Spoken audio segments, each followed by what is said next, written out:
ငွေမတ်တဲ့ Network National Costume နဲ့ပညာပြပြီးလက်စားချေခဲ့တဲ့ Miss Grand India ဆိုရရလှမယ်တွေကိုဈေးရောင်းခိုင်းတဲ့ Network ရဲ့လုပ်ရက်တွေကိုသဘောမကျတဲ့သူတွေရှိပေမဲ့လည်းဒီနှစ်လည်းသူပြိုင်ပွဲကနာမည်ကြီးနေပါတယ်။မကြခင်မှာ Grand Final ပွဲကိုတော့ကျင်းပမှာဖြစ်ပြီးဒီနေ့တော့ Network ရဲ့ပွဲတွေမဖြစ်သေးပါဘူး။အလှမယ်တွေကိုဈေးရောင်းခိုင်းတဲ့ Network ကိုမှတ်လောက်သားလောက်အောင်ပညာပြလိုက်သူကတော့ Miss Grand India 2025ဖြစ်ပါတယ်။ Area နိုင်ငံက Miss Grand International ကို20နှစ်တာလာရောက်ရှင်ပြိုင်ခဲ့ပြီးဒီနှစ်မှာ National Costume နဲ့ပညာပြလိုက်တာပါ။ National Costume မှာဘယ်တော့မှရှော့မနေတတ်တဲ့ Area ကဒီနှစ်မှာတော့အပြာရောင်တင်မီနဲ့ပေါ်ထွက်လာခဲ့ပါတယ်။ဝက်စုံမှာမွေရုပ်လည်းပါဝင်တဲ့အပြင်ဦးကြီးတစ်လုံးလည်းထည့်ထားပါသေးတယ်။ဒီဦးကြီးက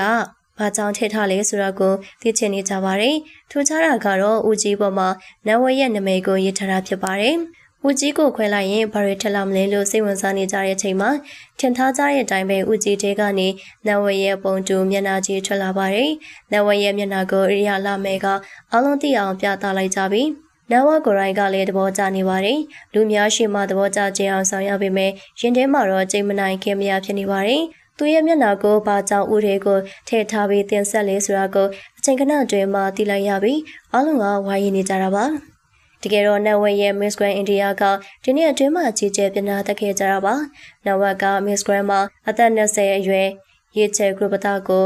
ဝေနာစုကိုပြီးခဲ့ပြီးစီးပွားရေးဈေးကွက်ကိုချဲ့ထွင်ခဲ့ပါတယ်။ Area မှာလူကြီးများတာကိုတဘောကြပြီးနဝကနေစဉ်ဈေးအောင်ခိုင်းတာပါ။ဝေနာလှမေကပွဲရတက်ပြီးတော့လူမှုအကျိုးပြုလုပ်ငန်းတွေကိုလှုပ်ဆောင်မှဖြစ်ပေမဲ့လေတံပွဲပြီးကြတဲ့ကဈေးပဲရောက်နေရပါတယ်။နဝကတော့နေစဉ်မြတ်တွေရရှိနေပြီးအလားမေတွေကိုအသုံးချကပစ္စည်းတွေမထက်ထွက်အောင်ရောင်းခိုင်းတတ်ပါတယ်။လူသုံးကုန်ပစ္စည်းတွေကိုရောင်းချနေရတာကြောင့် area ဘက်ကလည်းစီဆိုးလာခဲ့ပြီးစီဝါရေးတစ်ခုတည်းကိုပဲမြင်တဲ့ network ကို Miss Grand International ရဲ့ National Director တော့လက်တွဲဖြုတ်သွားပါတယ်။ National Director ကလိုင်စင်ကိုပြန်လိုက်ပြီးတော့တခါတည်းနှုတ်ထွက်လိုက်ပါတယ်။ Area National Director ကနောက်နှစ်တွေမှာလာမေကိုလုပ်ပြတော့မှမဟုတ်ဘူးလို့ပြောခဲ့ပြီး network ကိုထားခဲ့လိုက်ပါတယ်။ရေးချဲကတော့ network ရဲ့စာချုပ်တွေကြံသေးတာကြောင့်အလုပ်တွေဆက်လို့ရပြီမဲ့နောက်ပိုင်းမှာသူတို့နှစ်ယောက်လည်းအဆင်မပြေတော့ပါဘူး။ရေးချဲကဆက်ပြီးတီးမခံနိုင်တော့လို့သူတို့ဖို့ကိုပြန်အလိုက်ပြီးနှုတ်ထွက်သွားခဲ့ပါတယ်။networkကတော့ရေးချဲကိုရုပ်လည်းမလားစိတ်လည်းမလားရေးချဲလည်းမရှိတဲ့သူဖြစ်လို့ကန်ထုတ်လိုက်တာဆိုပြီးလိုက်လွင့်ပြီးအတင်းဖြစ်နေပြောနေကြတာပါ။